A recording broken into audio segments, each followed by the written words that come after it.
मुख्यमंत्री एकनाथ शिंदे ने कहा, यह संतोष की बात है कि कोंकण और शिवसेना एकजुट है, जो बाला साहेब के समय से जुड़े हुए हैं। हाल ही के चुनावों में कोंकण से शिवसेना ने 9 में से 8 विधायक जीते हैं। कोंकण शिवसेना का गढ़ बना हुआ है।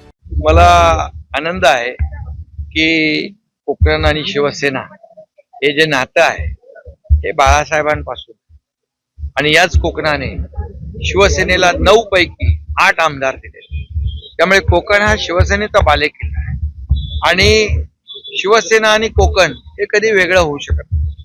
या सावंतवाडीमध्ये दीपक केसरकर साहेबांनी जे काम केलेलं आहे त्यांचं काम बोलतंय आणि म्हणून त्यांना 4 वेळा या मतदारसंघातून निवडून दिलेलं आहे। आणि म्हणून आज जेवढ्या सभा झाल्या त्या ठिकाणी उत्स्फूर्त असा प्रतिसाद ज्या लाडक्या बहिणींचा प्रचंड होता, लाडक्या भावांचा होता, त्याने निश्चय केलेला आहे की यावेळेस शिवसेनेलाच निवडून द्यायचं, कारण शिवसेना विकास करते, शिवसेना दिलेला शब्द पाळते, शिवसेना मूलभूत सोयी सुविधा ज्या आहेत त्या शहराला आकार देण्याचं काम, त्या शहराची प्रगती करण्याचं काम, शहराचा विकास करण्याचं काम शिवसेना करते, हा विश्वास आहे।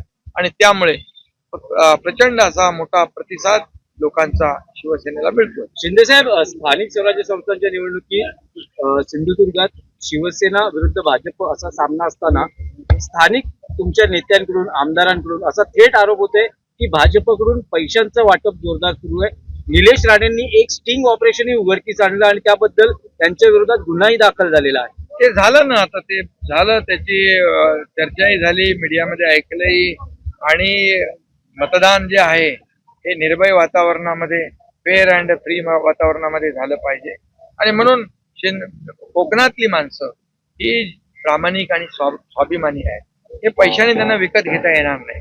कामाला ते मतदान करतात, जे लोक काम करतात त्यांच्या पाठीशी उभे राहतात। आणि म्हणून मी या ठिकाणी एवढंच सांगतो, कोकणी माणूस, कोकणातला माणूस हा शिवसेनेवर प्रेम करतो, शिवसेनेवर त्याची श्रद्धा आहे। आणि म्हणून या स्थानिक स्वराज्य संस्था जसं विधानसभेत 100% रिझल्ट शिवसेनेला दिला, तसा स्थानिक स्वराज्य संस्थेमध्ये देखील शिवसेनेच्या पाठीत कोकणातले, सिंधुदुर्गातले लोक राहतात।